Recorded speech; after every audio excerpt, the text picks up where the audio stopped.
The world is a family. Why do we fight with each other? The tears of a mother have no language. The color of blood is universal. And that's why we say, we are one. We are the world. We are one. We are together. We want peace around the world. Around the world. The world.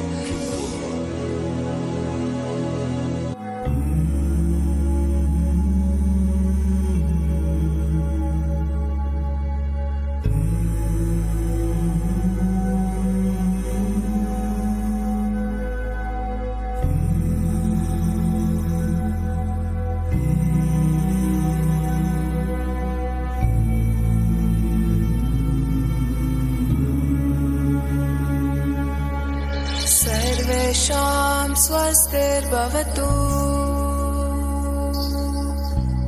सर्वेषां शान्तिर्भवतु सर्वेषां पूर्णं भवतु सर्वेषां मङ्गलं भवतु सर्वेषां स्वस्तिर्भवतु सर्वेषां शान्तिर्भवतु सर्वेषां पूर्णं भवतु सर्वेषां मङ्गलं भवतु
Well, that was an amazing performance. Thank you very much. The performance you just saw is a traditional Indian folk dance on the song Peace Song, which is very timely for Geneva Peace Week, and was performed by the students of the Ashoka group of schools.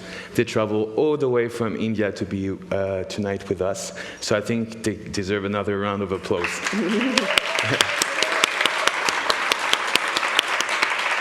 Thank you very much. And we are delighted because we will have the chance to get another dance at the end of the program. Great. Welcome to this third edition of the Peace Talks meets Geneva Peace Week under the theme Peace in Action. My name is Sarah Noble, and I'm the co-founder and curator of the Peace Talks at Interpeace. And my name is Danny Diogo. I am Geneva Peace Week lead at the Geneva Peace Building platform. Since the 10th anniversary of Geneva Peace Week, we're very happy to host a special edition of the Peace Talks as part of the program. I just wanted to let you know that tonight the event will be bilingual, French and English, so if you want to access interpretation, you can scan the QR code on the screen, and for those online, you can just activate the Wordly application. So as we've heard over this week, now more than ever, we're facing narratives of war, mistrust, and this can feel quite overwhelming in terms of the ability of each and every one of us to take action. But tonight, we're going to challenge this and demonstrate that peace is an achievable reality, not an abstract aspiration, and show how peace can take root with all of us working together. This is really the heart of the Peace Talks initiative, to showcase incredible stories of people who are working every day to make peace possible. Today's event also recognizes Global Dignity Day, so happy Global Dignity Day, everybody.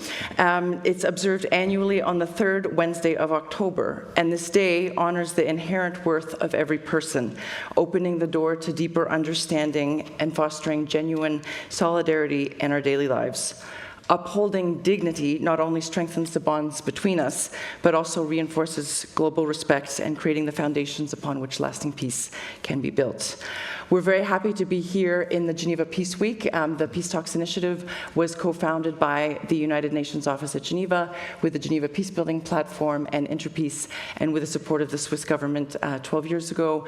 To date, we've had 27 editions and have featured more than 250 personal stories of people from more than 60 countries who are sharing their personal story of peace. And we've fostered millions of conversations online using our hashtag GPW Peace Talks. So please feel free to use it extensively this evening. And the Peace Talks remind us that peace is a shared responsibility. It cannot only start with experts, diplomats, and decision makers. It starts at the community level with every one of us here in the room and online. To work towards the shared vision of peace, we need a way to connect across our perceived differences, and this can happen through storytelling. This is the magic of the Peace Talks. As personal stories remind us that peace is a tangible objective and may be closer than we think. Following the event, you will have the opportunity to discuss with our amazing speakers. This is why we will not take comments and questions during the event. Last information I wanted to share with you before we start is that the stories you're about to hear are personal stories testimonies to peace, and do not necessarily reflect the views or position of the organizers and sponsors. So we will start very soon, and our first speaker for the Peace Talks tonight is Léa Baroudi, who is the founder and director of March Lebanon. We had the chance to meet her a few months ago at Co Palace, and it was very clear to us that she had to feature tonight's program. Léa is a professional mediator who has led peace-building efforts in Lebanon by using art and culture to promote economic development and dialogue in Tripoli and Beirut, especially towards youth. And she has been named a member of the British Empire for her contributions to peace and civil rights in Lebanon. Léa, the floor is yours.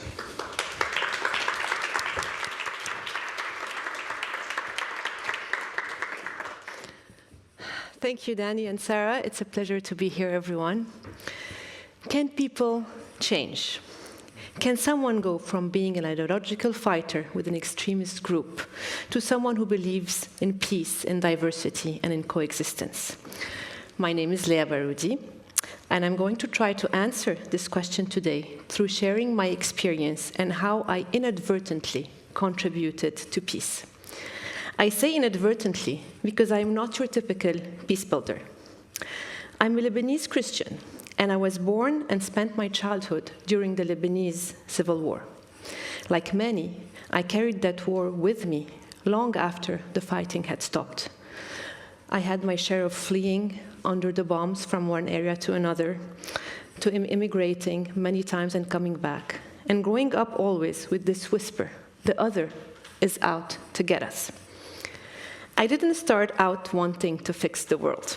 I studied in top business schools, worked in the corporate world, and I thought I had my life mapped out. But I always had this deep curiosity about people. I even studied psychology as a minor. And through my daily interactions with people as a grown-up, I started to realize that this other that's out to get us feeling that I had deeply buried, unresolved, was also unresolved with many of the Lebanese people. So one day, I decided to study and train in mediation, first to try and understand myself, and then maybe, hopefully, others. And in 2014, that curiosity led me to Tripoli, in the north of Lebanon, not far from the Syrian border. Before that, I had never been to Tripoli because of all the violence, the poverty, and the stigma of extremism surrounding this city. There, two very large neighborhoods had been fighting for years their own version of the Syrian civil war.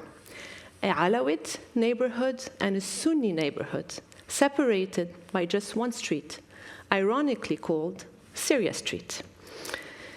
Young men from these two neighborhoods were not only fighting each other in 42 rounds of deadly clashes, but when the war in Syria started, they started to cross the border as well to fight with ISIS, with Al-Nusra Front, the regime, or Hezbollah, depending on which side they were on. My idea was simple back then and very small. Why don't I try to use theater to reconcile some of these fighters? When I had this idea, everyone told me I was crazy and very naive. Tripoli is very dangerous, no place for a woman, and you're a Christian, you're going to get yourself killed. Even a man could not do this. It took me 2 years to convince people to help me and to convince fighters to join. And then one day, 16 young men walked into a rehearsal hall, angry and full of hate, to act in a play inspired by their lives.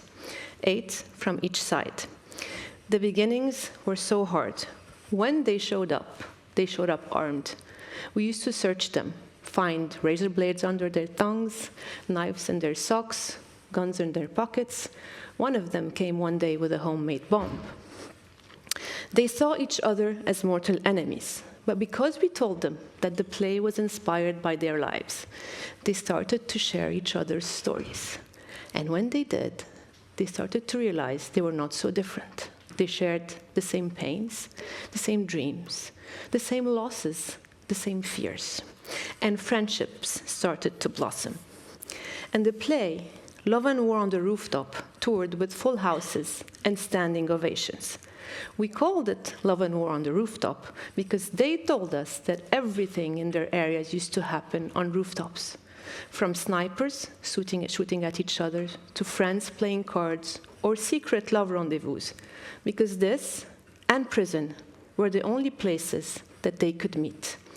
And that was my first aha moment. We needed a space, a place where former enemies could meet without fear. So we opened the cafe right on the former demarcation line, on Syria Street. At first, it was just a place of gathering, dialogue, and coffee. Slowly, it became a community center, then a full-fledged reconciliation and reintegration hub, having worked so far with over 700 former fighters and women. Many of them today are the ones calming the tensions, preventing violence, and bringing peace and stability to their neighborhoods. But let me tell you why it worked, through two people I will never forget, Samir and Omar, and I'm using fake names. Samir came into the rehearsals of the play tense, angry, always ready to fight. 2 weeks in, he tells me he's leaving for Syria to fight with al-Nusra Front. I asked him why. He said, "You wouldn't understand, you are an infidel." I insisted, "Try me." He first told me, because we Sunnis are oppressed, our brothers are dying for the cause, for God, and also, he added, I can get married and have children. I asked him to explain, and he told me he was stateless because his father was in jail when he was born and missed the deadline to register him as per the Lebanese law.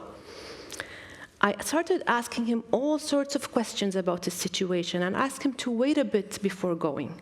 I started speaking to lawyers, pushing for papers, and helping him in an endless legal battle.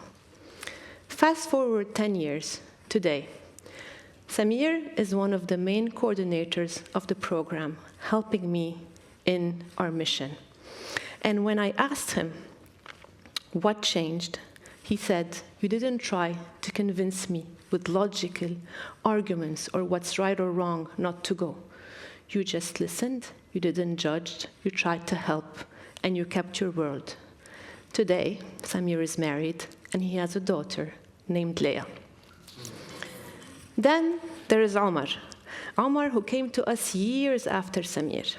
He had spent 5 years fighting with ISIS in Syria. He came back to Lebanon, lived hidden from the authorities, sometimes with a suicide belt around his waist. He was finally later caught and imprisoned 6 years on terrorism charges. Inside prison, he saw the opening of our cafe on TV and said to himself, "Those traitors, when I get out, I'm going to bomb this place." After prison, he started circling around the cafe, angry and suspicious. The irony is that he ended up joining out of desperation because he needed support and no one would employ him, convinced by another Samir. At first, he wouldn't even look me in the eye and stormed out multiple times.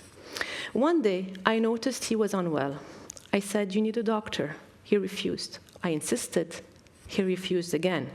I insisted to know why, and after hours, he finally admitted to me that he was traumatized of medical facilities because of his time in prison. I still insisted, and I shared with him how I overcame some of my traumas, among them fear of flying, and offered to go with him. And after hours of talking, he finally caved in. The next day, Omar comes into the cafe with a group of his friends, his brother in arms, and looked me in the eye and told me, "I convinced them to join the program. I told them, maybe we could trust you, that you were different." Fast forward 5 years.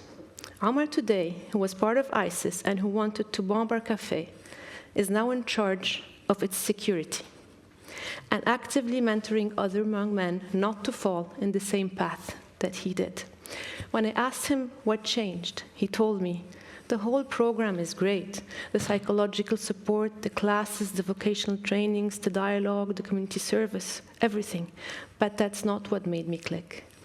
And he reminded me of that moment and said, "It was the first time in my life I felt like a human being, and the first time I saw other people as humans too."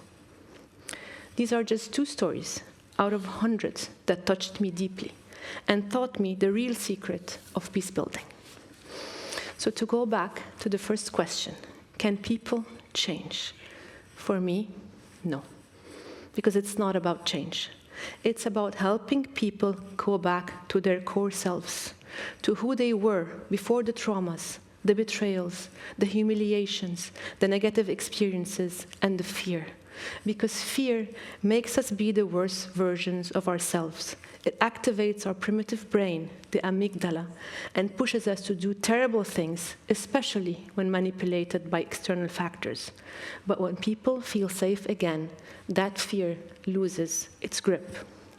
The Lebanese French writer, Amin Maalouf, said, "Our identity is made of multiple layers, but when one of them feels threatened, it can swallow all the rest." That's what radicalization does. And our job is to make people feel safe in their identities so they don't need to destroy others to protect it. And in today's world, we are making people more and more afraid. 2, conflict is emotional, not rational. Yet too often, the peace-building world tries to resolve conflict with rational tools. Data, processes, logic, activities, KPIs. Yet, yes, those things matter, but they should never be the main focus, because no matter how perfect our interventions and processes are, if we do not touch people emotionally, we will not achieve much. What matters most is not what we make people do or what we make them think. It's what we make them feel. Do they feel judged or seen? Do they feel disposable or that they matter? Do they feel belonging and hope or anger and betrayal? Lastly, when I studied mediation, they taught us the most important thing is to remain impartial. For me, that's not true. The most important thing is to build trust. It's not about us, and yet, in a way, it is very much about us. We are the bridge. If they don't trust us enough to cross it, they will never trust the other waiting on the other side. And that trust is not built by big speeches, but through acts, no matter how small they are. Because these small acts are tremendously contagious and create a ripple effect. So finally, I will leave you with this. For me, peace isn't abstract. It isn't a process. Peace is human. And if we want real change in the world, we must stop treating people like problems to fix and see them as wounds to heal and stories to hear. Thank you.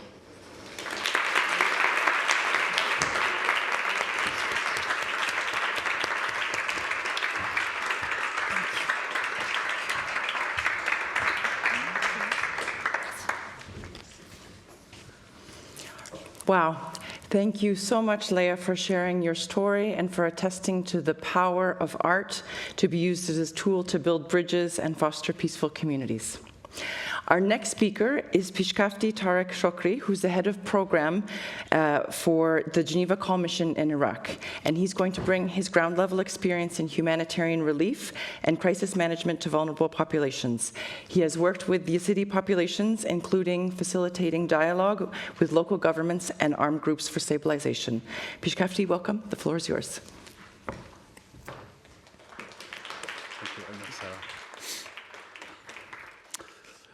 Good afternoon, ladies and gentlemen. I am greatly honored to be standing in front of this esteemed audience, sharing our experience of peace promotion and violence mitigation in a very complex situation and context in Iraq, where we have a lot of diversity, which is seen in different parts of the world as a blessing, but unfortunately in our context as a curse, because we've had fights and conflicts over our identity, religious, national, and ethnical affiliations. So my name is Pishkafti Tarek Shokri. I am a Yazidi person. Some of you might immediately wonder who Yazidis are. It is one of the oldest religious minorities residing mainly in Iraq, with smaller populations in Turkey nowadays, and even smaller ones in Syria. And also, we have now a community in Europe and different parts of the world because of the persecution and the unjust treatment we have received over our history. So, Yazidis in their history have been subjected to 44 extermination campaigns and genocides, the last of which was in 2014, when ISIS began to took over and capture large swathes of Iraqi territory, including the homeland of Yazidi people, Sinjar, where more than 6,000 people were victimized, with women sold into slavery, children brainwashed, having explosive belts around their body, being ready to commit suicide for ISIS against their own people. Historically speaking, we have always been marginalized, underrepresented, and the culture of fear, isolation, has become a norm for us. We have always been told by our older generation to remain silent in the face of persecution. For them, it was the only way that ensured survival.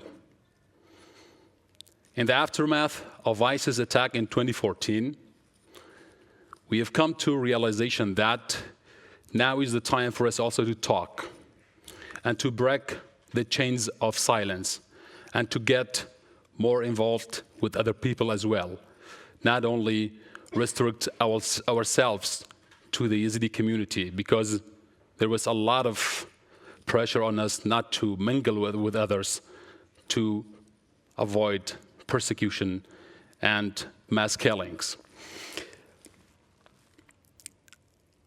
The experience I have usually comes, the bulk of which comes with Geneva Call, the Swiss agency that's working in Iraq for like 8 years now, or 10 years.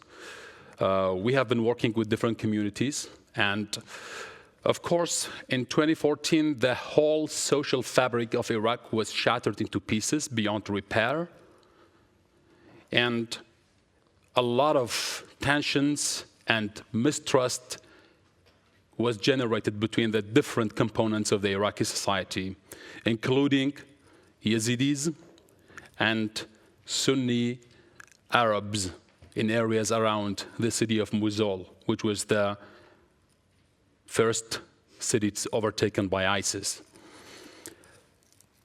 These tensions have created a lot of violence and created a lot of mistrust between the communities. Because, like I said in the beginning, a lot of people were victimized. So we, up to this moment, have like 2,000 plus Yazidi women in the captivity of ISIS. So one incident I would like to refer to is when the Iraqi government decided to bring back some Sunni Arab families to the city of Sinjar, and one of the female survivors happened to identify one of them as her captor during ISIS captivity. And she called for the government to take action, but nothing was done. So the Yazidi community and some youth began to throw stones at the mosque to which these Sunni families were brought to. Immediately, the social media, hate speech, hit the ceiling, and it was unexpectedly rising against the Yazidi community, putting the whole community at stake, with people already in displacement camps getting redisplaced, and people in their homeland also were threatened by their neighbors and some armed groups. It was unfortunate that even the Yazidi armed groups also began to challenge them and call their bluff. If we had taken no action, the situation was going to get out of control. So we decided to bring in the community factor and element to the whole scene to pacify the situation. We started with engaging with Yazidi religious men and Sunni mullahs and religious leaders. Because in the context of Iraq, we all understand a lot has been done on peace, but with whom? With moderate people who have no problem with each other. So we have to bring people who are less acceptable to this whole scenario. So we brought people on the scene, telling them now is the time for us to talk as Yazidi community and as person as well. So the point behind the whole purpose, I would say the point behind this whole story is that we stress the importance of individual efforts taken to make peace prevail and to mitigate violence. In our context, like I said, where we had the mullah, the Sunni mullah and the Yazidi religious men, they all came together to the mosque. We made them release a statement to at least keep the situation as it was and not to get further complicated. So without dialogue, this was not going to be possible. We did a lot of dialogue as Yazidi community, and we had Sunni persons and people from the city of Mosul also collaborating as how to advocate for peace, as how to pacify the situation. Some few people from Sinjar and some few people from inside the city of Mosul made this whole story possible. And I personally, as part of the program of Geneva Call, decided to take the lead on this whole program. And now, immediately after this happened, we decided to establish something that we call them interactive dialogue forums between the different communities who were very much at dispute with each other, including the Sunni, Yazidi, and also bring together the armed groups around the same table so that no more people can be victimized and peace can be achieved. My understanding, peace achieved for one community is peace achieved for all of us, as it can be examples, or they can be examples shared elsewhere to make peace prevail and violence mitigate. Thank you very much for listening.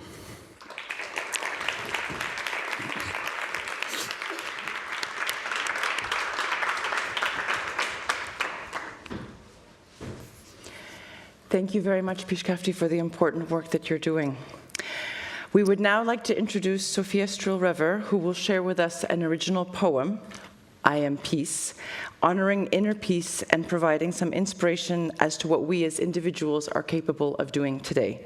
Sophia is a spiritual activist, teacher, and an award-winning author who encourages individuals to recognize their potential as change makers and peace activists. She's also a returning Peace Talk speaker, having joined us in 2023. Sophia, the floor is yours.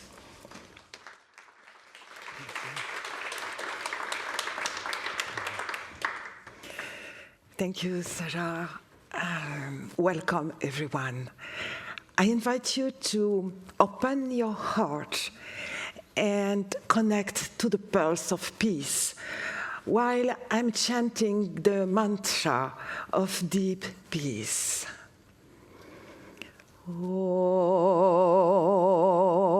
Om Shanti,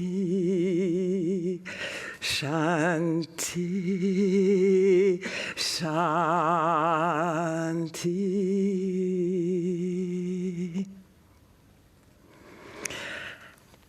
I stand before you as a peace activist and a spiritual activist. And since 2023, I have been convening the International Day of Conscience at the UN with the Love Force Foundation. I'm calling to evolve from the current geopolitics of peace through strength, terror, and deterrence to a new culture of peace through conscience and love. And tonight, in the poem I'll share with you, I don't speak of peace, but I invite you that together we listen to the voice of peace. For when we listen to the calling of peace from the depths of our hearts, we transform, and the world around us remembers how to be whole again. I am peace, hidden for too long in the sacred chambers of your heart, forgotten beneath the noise of fear,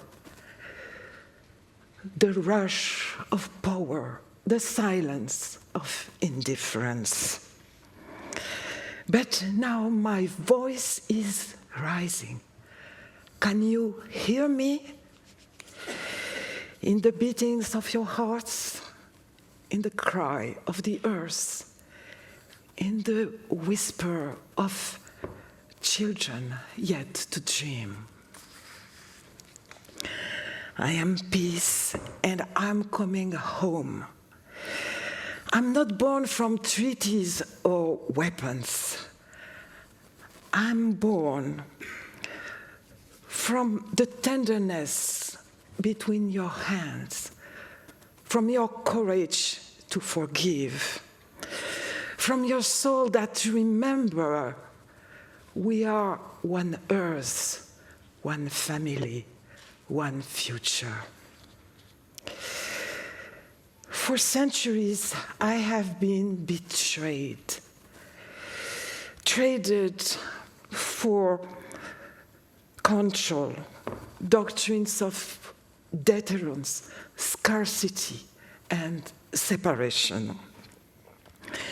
But you can't silence the truth forever.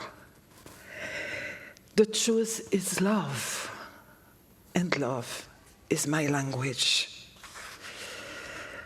I am peace. And you, all of you, you are beings of love.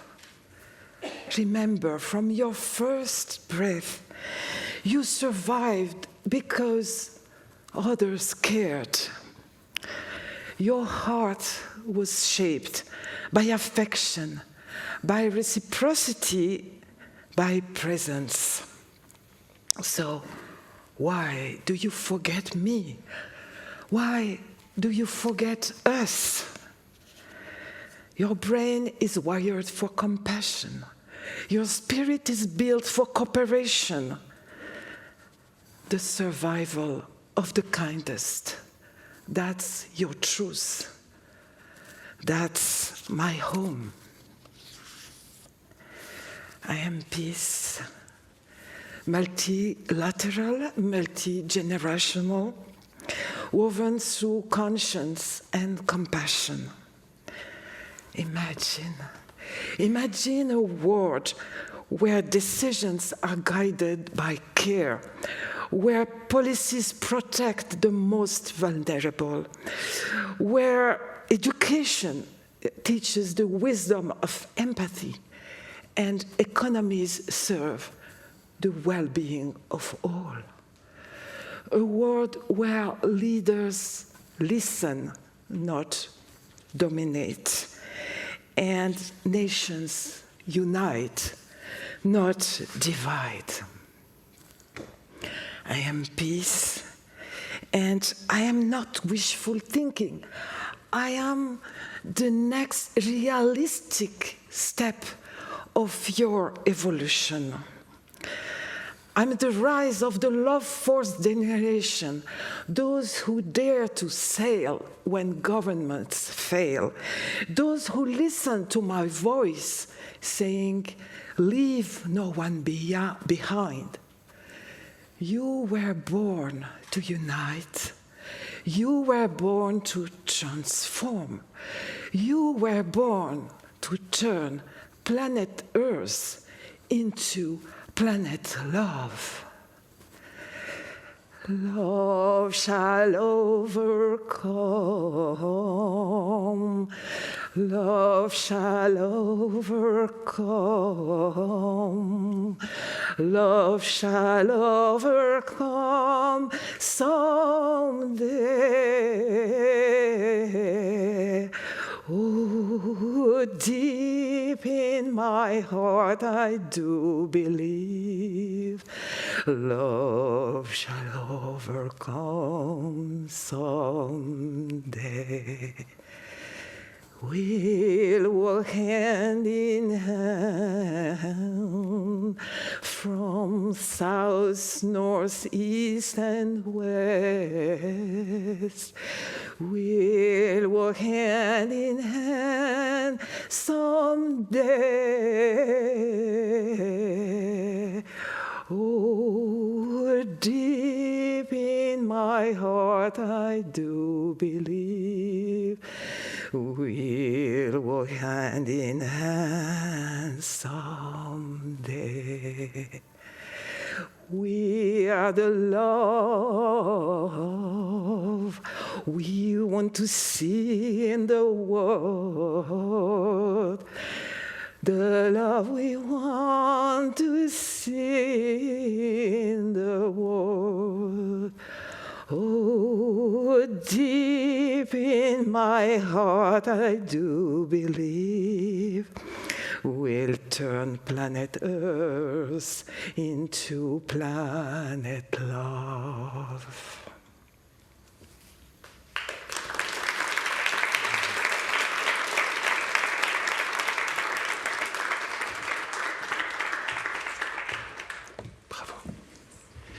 Thank you, Sophia, for this inspiring poem and song. As our third speaker, we would like to welcome on stage Aline Denzako. Aline is a passionate activist for memory and remembrance for populations of massacres and ethnic conflict in Burundi. She is the president and founder of Burundi Shared Memories, Shared Future, where she champions the manifesto of collective memory as a force for hope and unity. The next speech is going to be in French, so if you need translation, please activate it. Aline, la parole est à vous. Merci.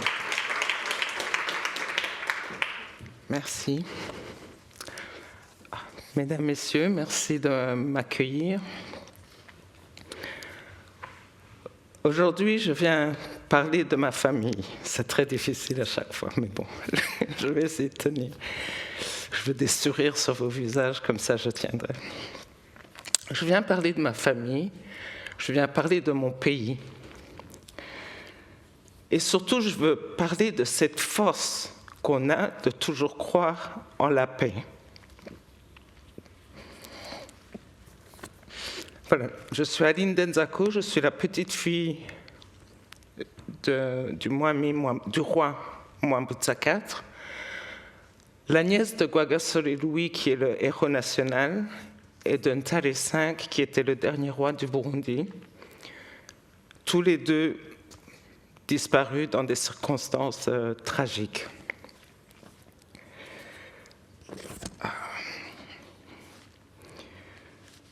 C'est une histoire qui m'a appris beaucoup. C'est une histoire qui m'a poussé à me poser des questions et qui m'a poussé à vouloir comprendre. Quand mon oncle Rwagasore a été assassiné, je n'avais que 1 an et demi. À 6 ans et demi, le coup d'État qui a précipité la fin du royaume a complètement bouleversé la famille. On a été spoliés, on nous a mis dehors, on est parti, je crois, avec une valise. 5 siècles de royauté, on est parti avec 2 valises. À 12 ans, mon oncle Ntare V a de nouveau disparu dans des circonstances qu'on n'a toujours pas pu expliquer. On n'a jamais su à quel moment s'il a été tué, où se trouve son corps. Et ça, c'était encore une histoire qui est venue fermer le chapitre de notre histoire. Mais avec tous ces drames, ce qui m'a le plus touché, c'était la force des femmes de la famille. Elles nous ont élevés en gardant les familles réunies, sans jamais transmettre la haine, sans jamais vouloir se venger.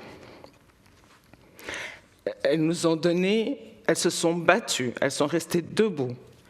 Et jusqu'au dernier jour de leur vie, elles se sont battues pour que justice soit faite. Elles ne se sont jamais victimisées, ni cherché de vengeance. Depuis, notre pays n'a pas arrêté de vivre des drames.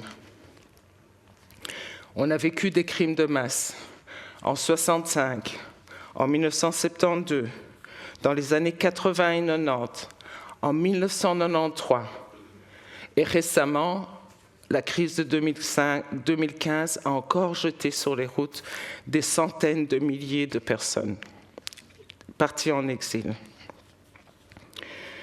Face à cette répétition de drames, j'ai ressenti vraiment le besoin de comprendre. Comprendre les causes profondes des violences et chercher les moyens d'y mettre un terme. Ce cheminement personnel, inspiré par la dignité des femmes de la famille, m'a convaincu qu'on peut choisir de rester debout, de refuser la haine et de chercher ensemble une solution qui protège chacun. Car au fond, il s'agit d'essayer. Il faut essayer de comprendre avant de condamner, de penser avant de réagir et de résister à la peur avant qu'elle ne nous domine. Il y a quelques années, quand un historien belge, Ludo de Witt, a demandé à la famille d'écrire sur l'assassinat de notre oncle Guagasole. Notre famille, on a décidé ensemble de partager ce chemin. Nos cousins, spécialement ma grande sœur Anne-Marie et le cousin Aimé, qui se reconnaîtront, ont appuyé l'écrivain pour aller retrouver les archives, raconter leurs histoires, donner de leur voix. Ça a donné lieu à un livre qui est sorti 10 années plus tard, Le meurtre au Burundi. C'était un chemin très difficile, ça a duré 10 ans. C'était très difficile parce qu'à la fin,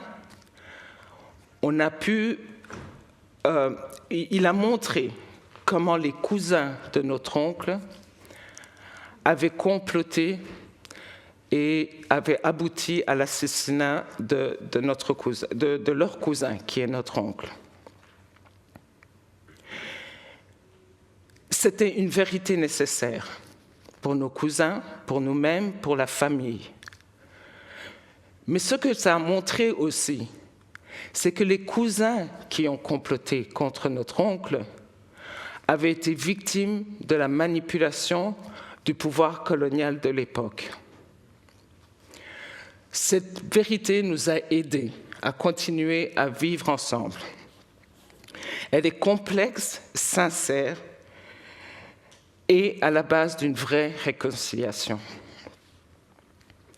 Et cette lumière sur le passé peut, je crois, éclairer notre avenir. C'est dans ce même esprit qu'on a décidé, avec la collaboration d'une fondation, la fondation du Camp des Milles dans le sud de la France, nous avons créé notre association. C'est la Mémoire commune, avenir commun. Mémoire, c'est avec S. Et un seul avenir ensemble. Au Burundi, nous vivons perpétuellement dans un conflit de mémoire. Mais nous pouvons nous écouter. Nous pouvons accepter ce qui est arrivé, rester debout et décider qu'ensemble, nous voulons construire un avenir. Grâce à la fondation du Camp des Milles, on a commencé déjà en 2018. C'est un long processus. Comprendre. Comment est-ce qu'on peut comprendre? Est-ce que c'est une spécialité du Burundi de vivre dans ces conflits de mémoire? Pas du tout. Et c'est pour ça qu'on a décidé de créer un outil. J'ai essayé de lire quand je voulais en parler. Quand la crise de 2005 est arrivée, on essaye de résoudre une crise de 2015. Mais moi, je voyais toutes les autres crises. J'essayais d'en parler, je ne trouvais pas les mots pour le dire. Et quand j'ai fini par trouver les mots, je me suis dit, il m'a fallu lire beaucoup, dont un livre spécialement qui s'appelle « Purifier et détruire » de Jacques Semelin. J'ai commencé à comprendre.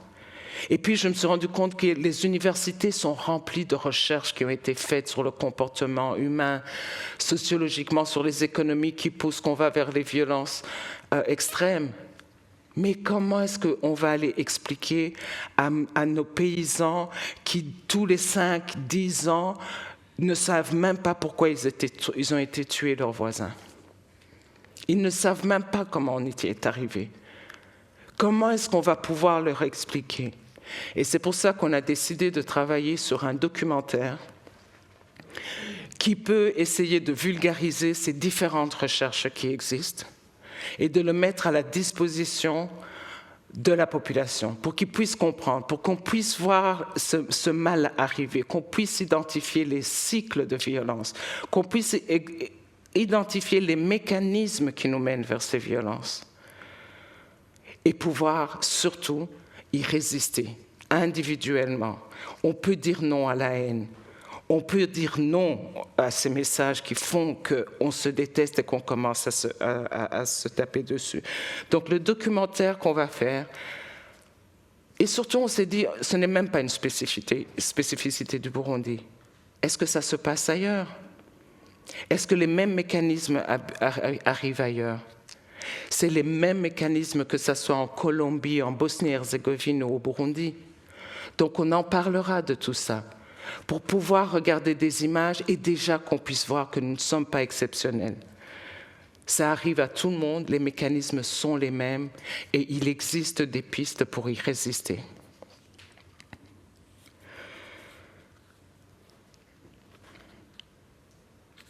Nous voulons rester debout ensemble. Je vais déjà vous quitter, mais j'aimerais simplement partager ce qui m'anime aujourd'hui. Parfois, comprendre avant de condamner peut ouvrir des chemins inattendus. Réfléchir avant d'agir permet d'écrire des histoires plus sereines. Et résister à la peur, c'est se souvenir que nos cicatrices sont là pour nous relier dans l'espoir d'un avenir commun. Merci de tout cœur de votre écoute.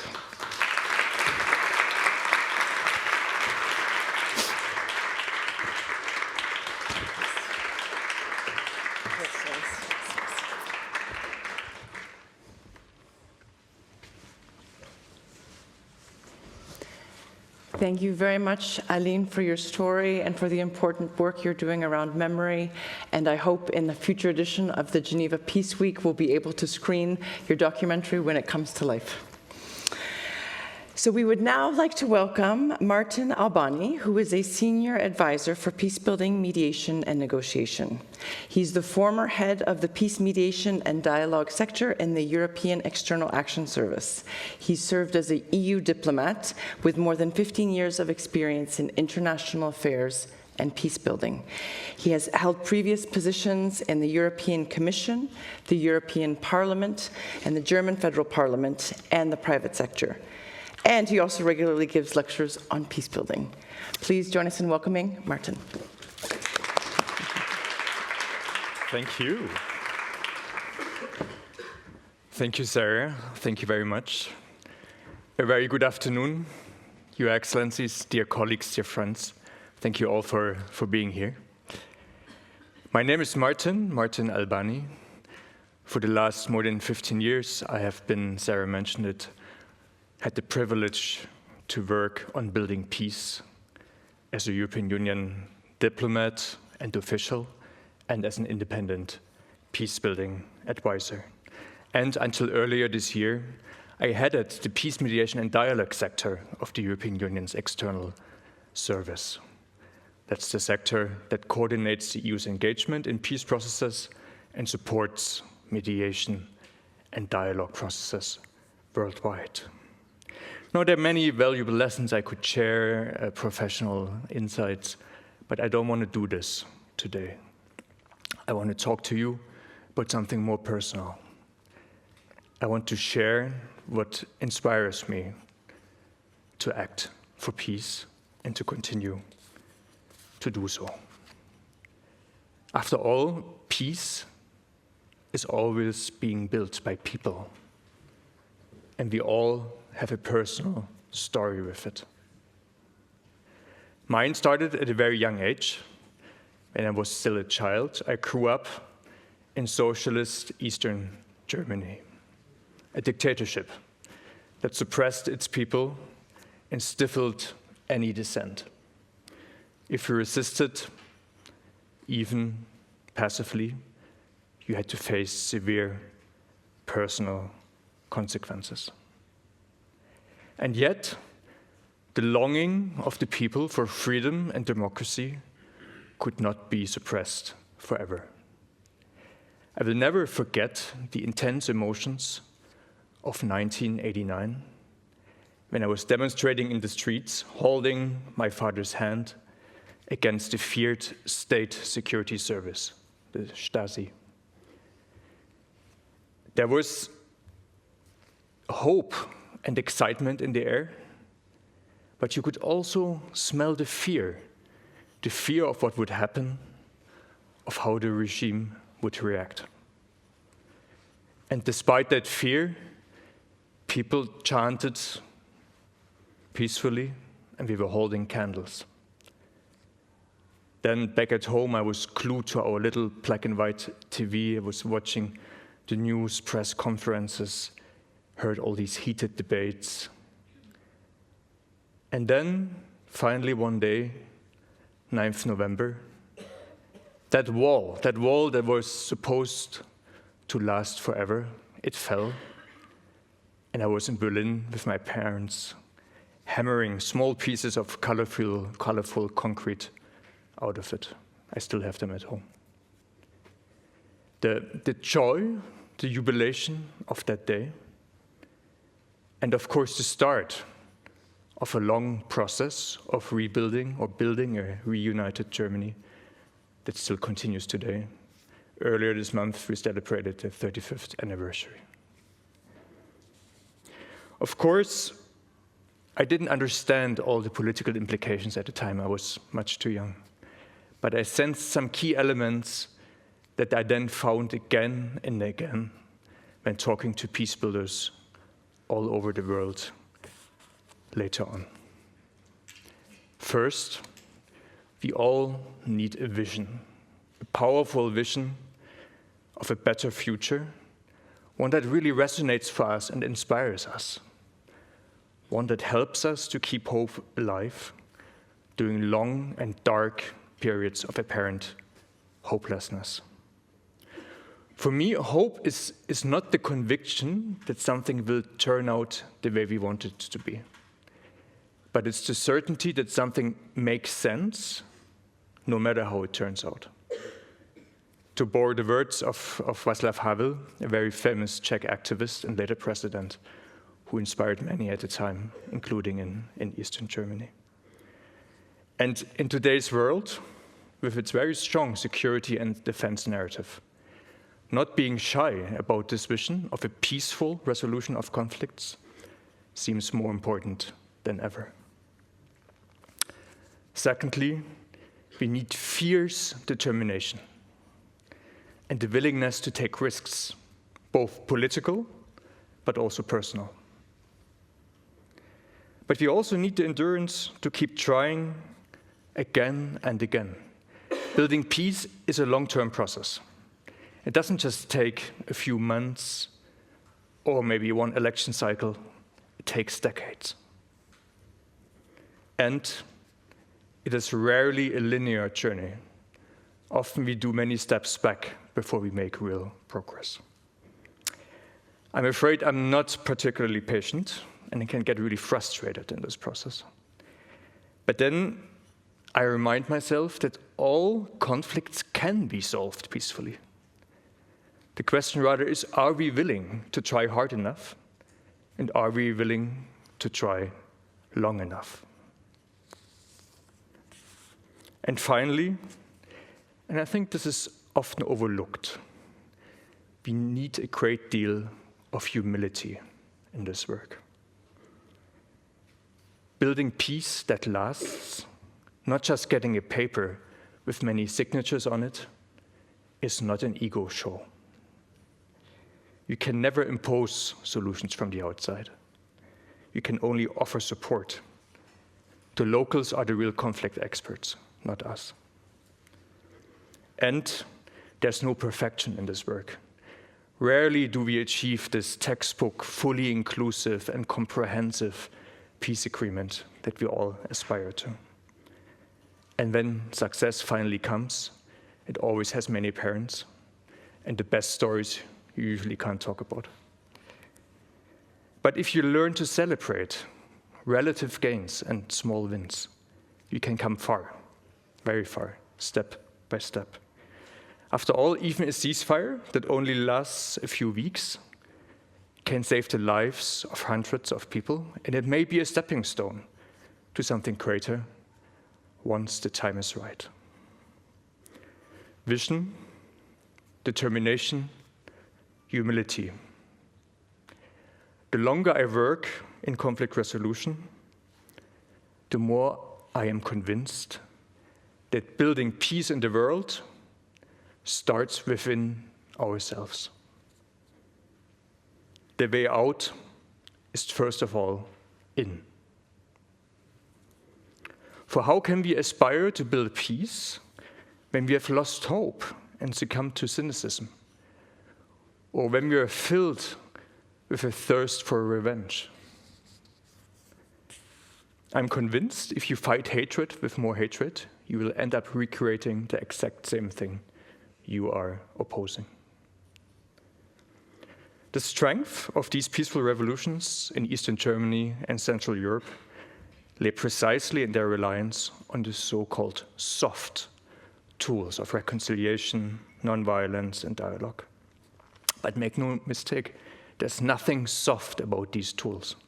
There's nothing soft about the courage to truly listen, the audacity to put your judgments aside, and the daring it takes to find common ground.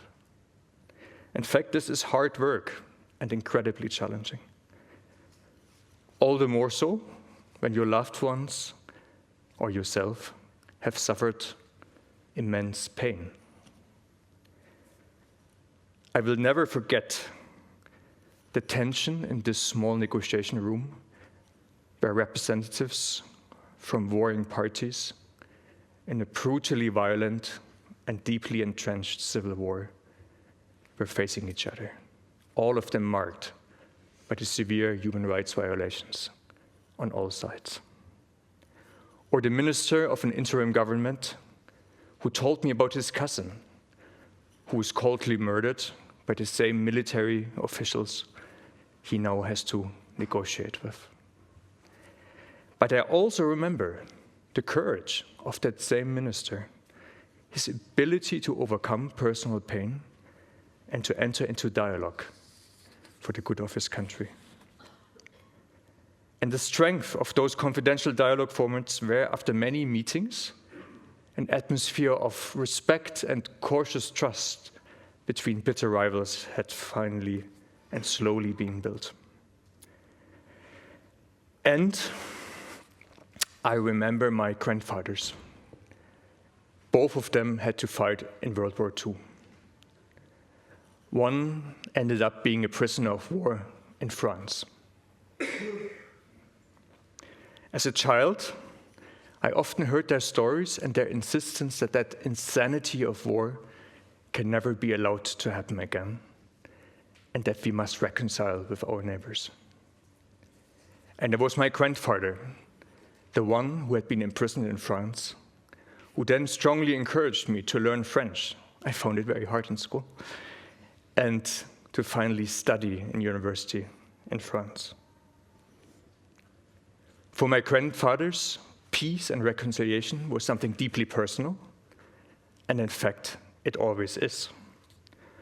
Of course, technical knowledge, political will, and strong institutions matter greatly.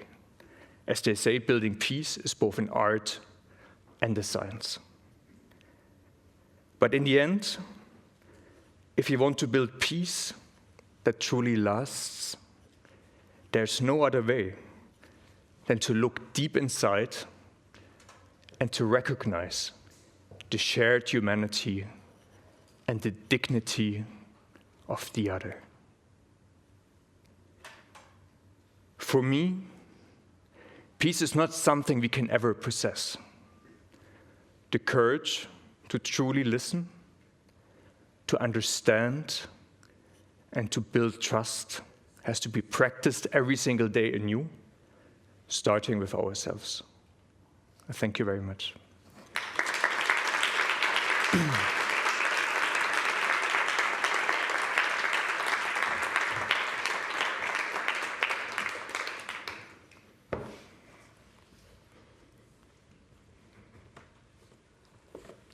Congrats.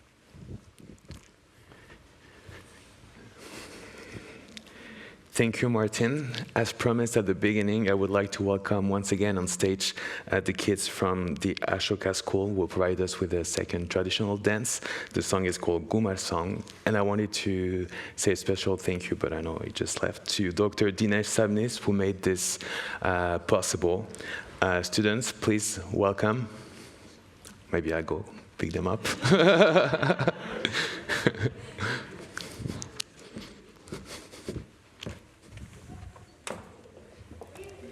Are you ready?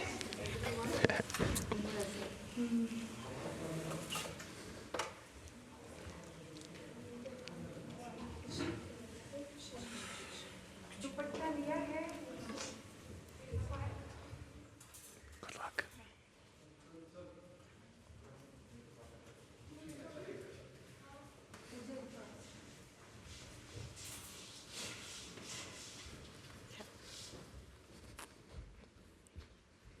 Sorry.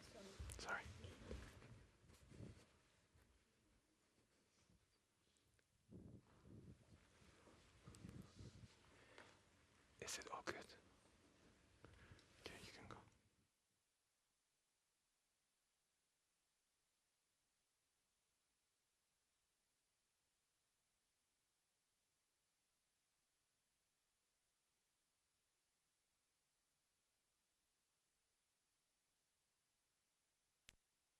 A traditional dance that originated with the Bhil tribe in Rajasthan, India.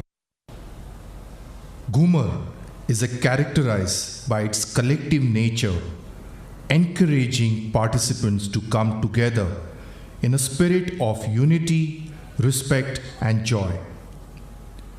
In a world often marked by division, Ghumar serves as a beautiful reminder of harmony and social cohesion. So let's enjoy this mesmerizing dance form.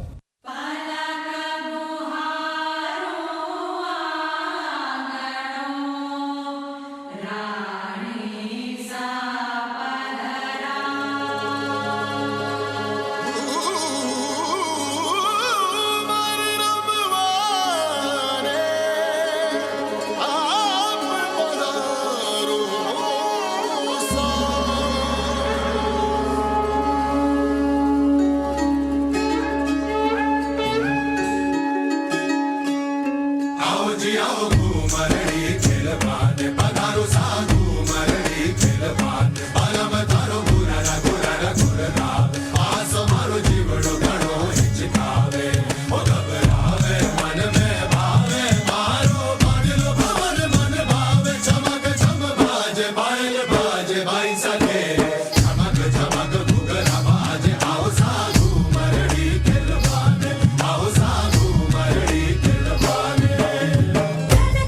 you.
I think they deserve a standing ovation.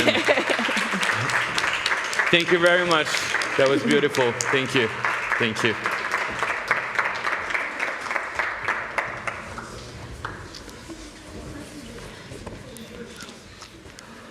So this evening we've heard some incredible stories of hope, of people making a real contribution to peace on the ground in their communities and in their countries.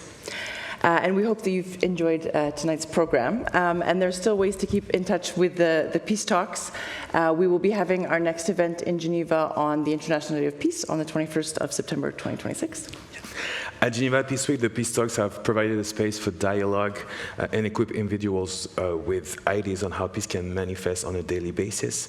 From students to educators, policymakers, and community leaders, each of us have an essential role to play in achieving a stronger future.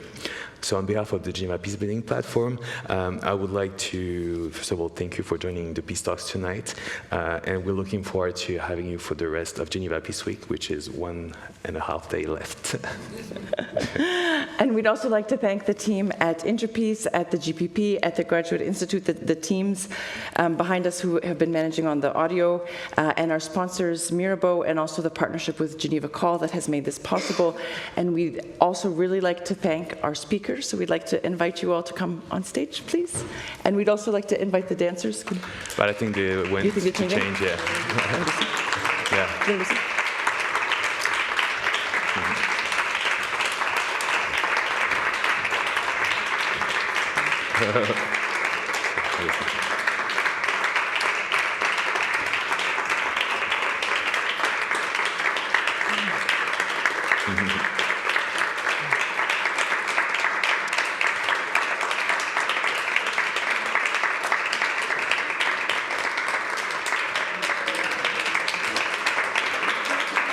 And here come the dancers.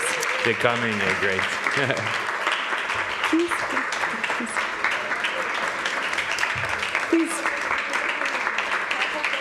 Please come.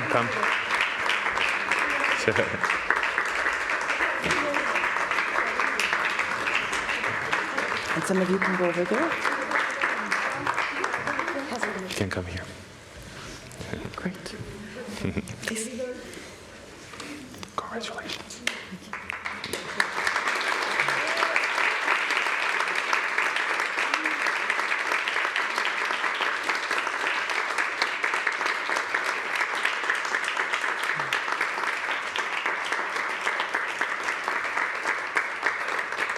Great.